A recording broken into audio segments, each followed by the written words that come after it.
Doodle, em uma motocicleta, postou recentemente um vídeo sobre um assédio de motocicleta que ela sofreu em abril deste ano. Veja meu primeiro acidente em 10 anos pilotando. Algo que só percebi dias depois. Mas é o acidente que interromperia minhas viagens de moto por um tempo que eu nem imaginava. Quando?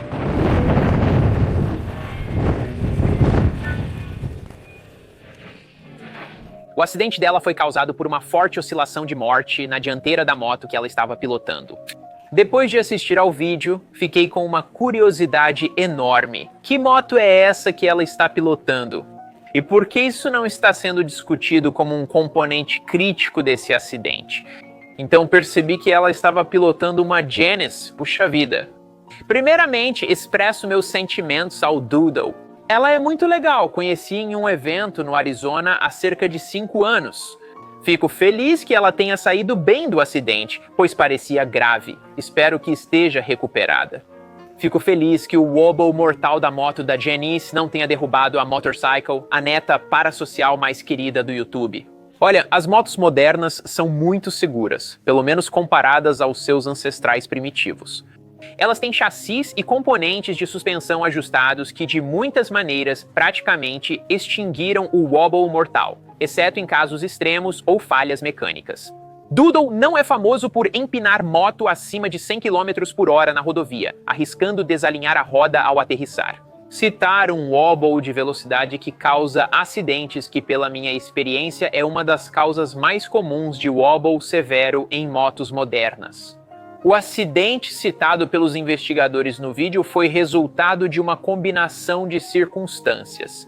Mas eu acredito, assim como muitos membros da comunidade, que se ela estivesse pilotando literalmente qualquer outra motocicleta, essa tempestade perfeita teria sido totalmente inconsequente.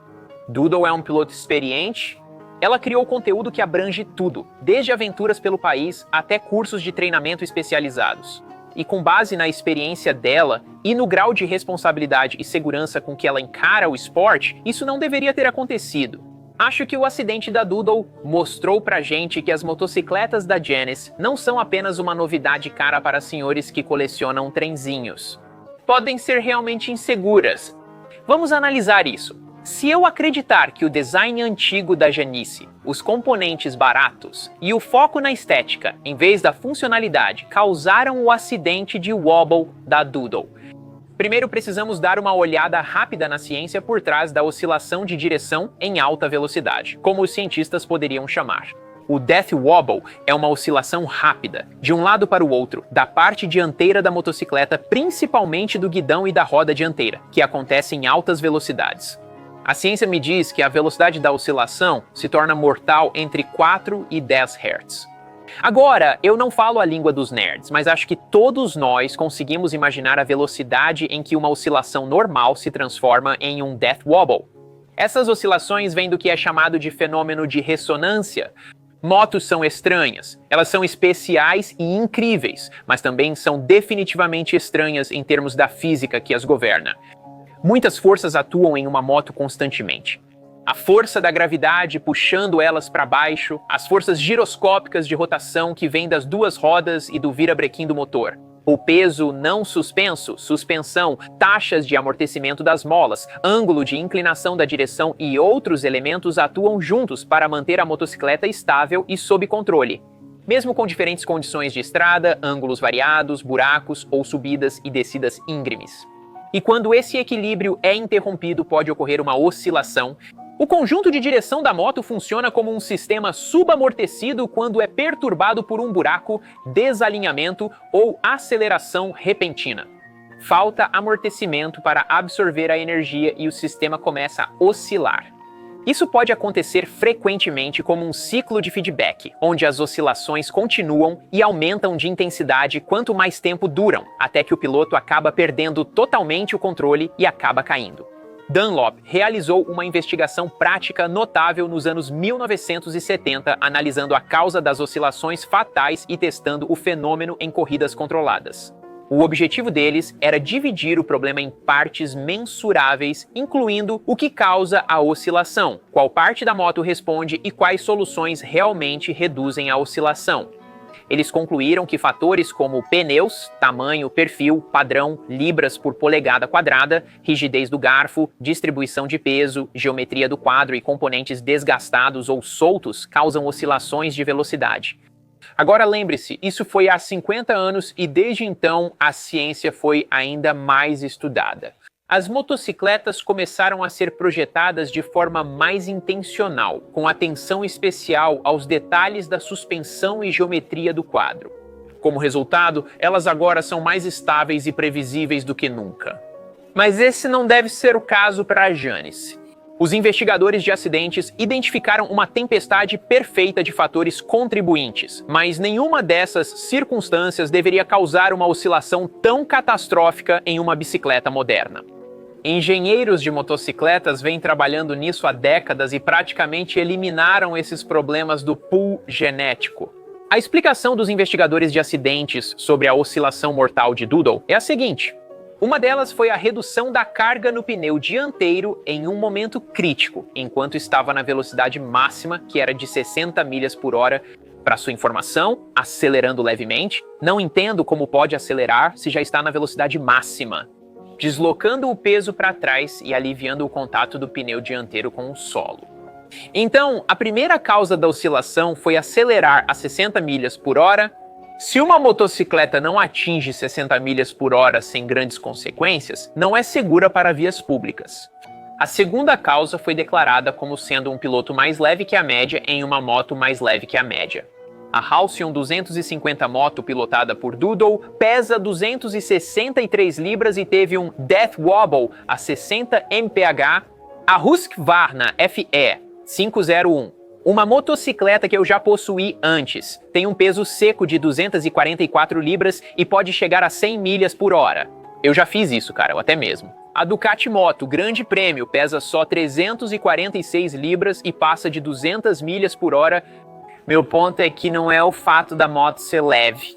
É o fato de que ela claramente é mal projetada e não é segura se não consegue chegar a 60 sem tremer. A terceira causa citada pelo investigador foi o desenho do sulco do pneu, que coincidia com a largura dos sulcos da ponte, gerando um efeito de travamento semelhante ao de um trilho de trem. O asfalto com sulcos é ruim e tem muito em Austin, não gosto de andar nele. Mas é por isso que os fabricantes de pneus não vendem pneus com perfil plano e sulcos verticais retos. Porque não estamos em 1966. O motivo final foi declarado como sendo a superfície elevada da ponte, causando ainda mais leveza na dianteira e instabilidade. Então, novamente, a Halcyon 250 não consegue atingir 60 milhas por hora, passando por um buraco na estrada sem ejetar seu condutor. Quando você para pensar, fica muito claro que a causa não foi erro do piloto, ou falha em reagir corretamente a uma oscilação inicial. E certamente não é uma conversa sobre a importância de usar equipamentos de proteção, porque você nunca sabe quando vai cair. A culpa é da moto. Durante a alta temporada, as pessoas andam de moto naquela ponte diariamente. Garanto que qualquer um pilotando uma Honda, Yamaha, Harley Davidson, Ducati ou até mesmo uma moto chinesa. BD 250 não entra em wobble mortal nessa estrada porque cruza a ponte a 100 km por hora.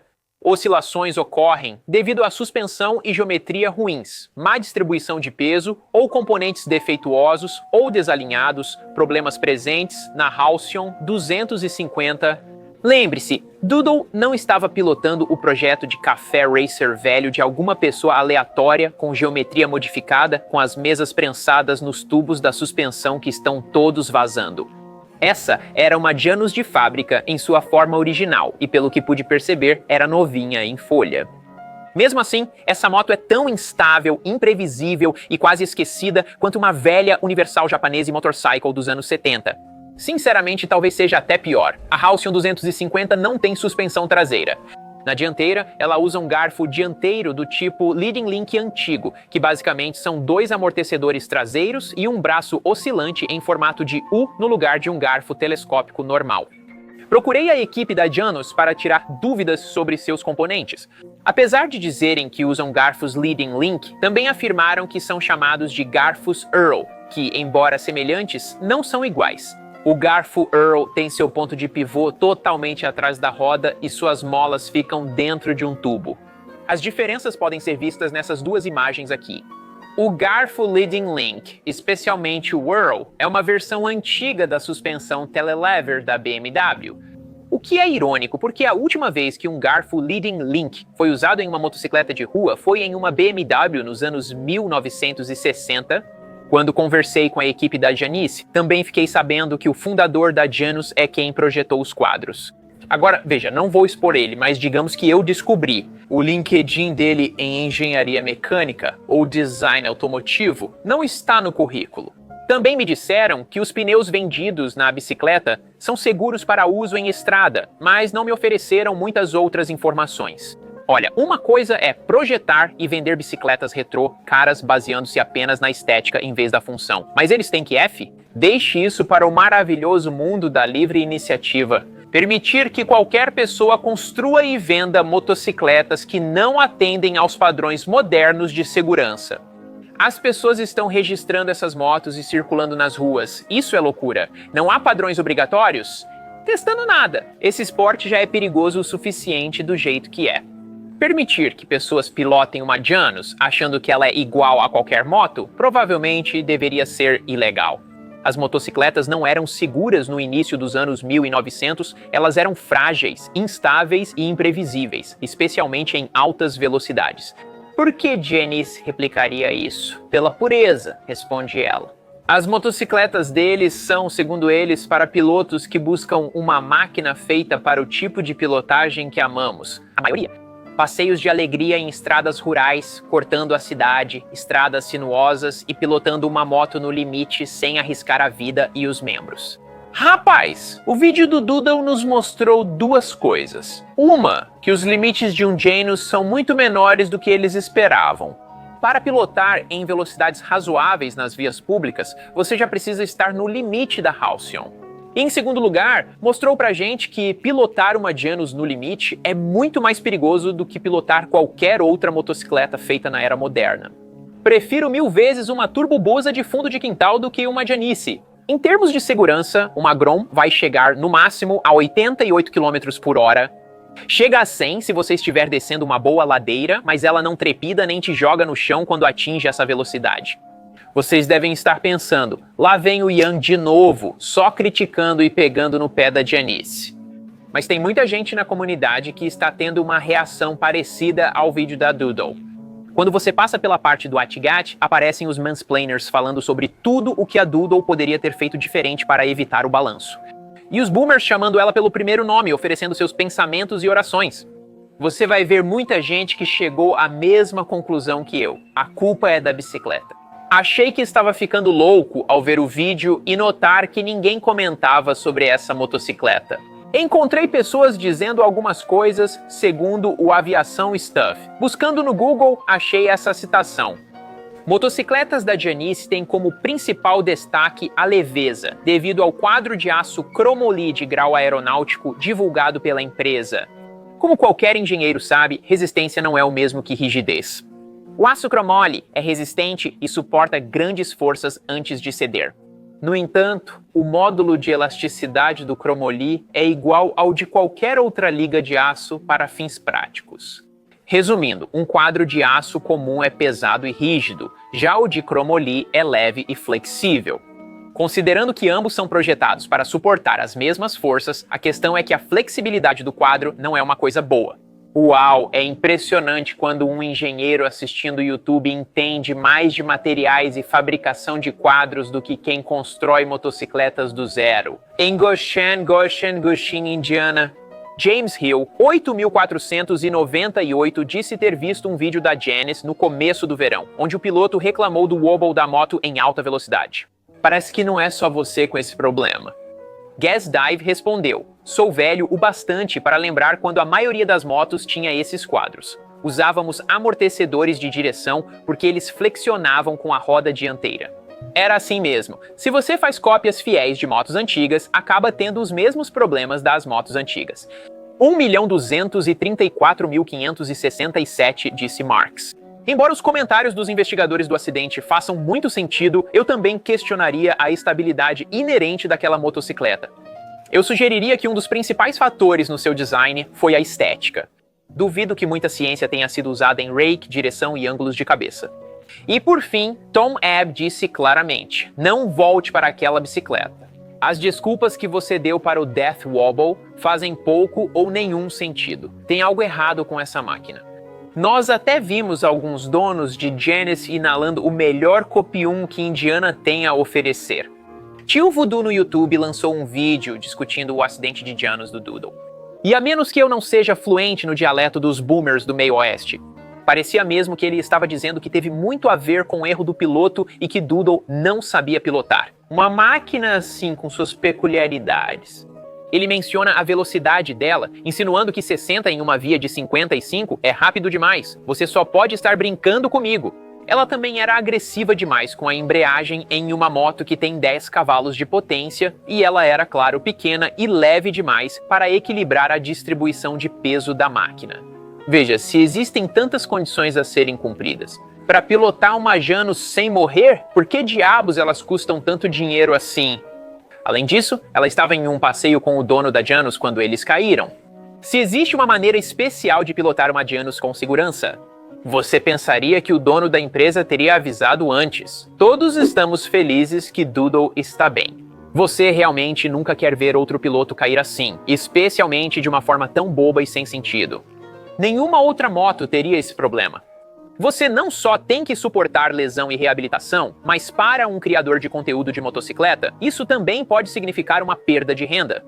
Tudo isso é muito ruim, e nós realmente desejamos o melhor para ela aqui no Yummy Nub. Em acidentes de moto, costuma-se discutir a importância dos equipamentos de proteção e formas de reduzir riscos em situações inesperadas. Ou até mesmo o custo proibitivo do atendimento médico nos Estados Unidos. Mas essa não foi a lição que eu tirei do vídeo dela. Já criticamos Genesis diversas vezes neste ano por oportunismo, truques ou proposta de valor ruim. Mas agora vimos que eles provavelmente também não são seguros. Adotar designs ultrapassados só pela novidade, sem considerar o fato de que existe um motivo para ninguém mais fabricar motocicletas assim, é quase irresponsável. Obrigado por assistir até o final, agradeço o seu tempo, comente abaixo o que acha dessa situação. Isso pode causar reações negativas, mas achei importante fazer o vídeo, pois ninguém comentava sobre o assunto. Acho que foi um ótimo ponto. Obrigado por assistir e até o próximo vídeo.